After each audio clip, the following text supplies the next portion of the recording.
Hand painting dress নিয়ে অনেকের অনেক রকম ধারণা থাকতে পারে, সেক্ষেত্রে আমি আমার ধারণাটা আজকে বলছি। আসলে হ্যান্ড পেন্টেড ড্রেসগুলো আমার একটু বেশি ভালো লাগে, কারণ এটার আমি বুঝতে পারবো না, এটা অন্যরকম সৌন্দর্য আমার কাছে মনে হয়।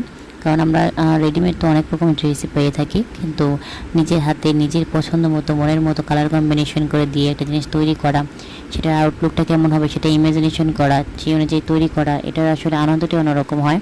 এই যে ড্রেসটা আমি সেই অনেক দিন আগে এটা আমার ফেসবুক পেজে একটা পিকচার দিয়েছিলাম যে আমি এটা খুবই মানে শীঘ্রই একটা ভিডিও দিব, এটার ফুল ভিডিও, কিন্তু স্টোরেজ ফুল হওয়ার কারণে আমি আসলে ফুল ভিডিওটাও করতে পারিনি। তো যাই হোক, আমি কিছু কিছু ক্লিপ নিয়ে আমি চেষ্টা করেছি আপনাদের কাছে শেয়ার করার।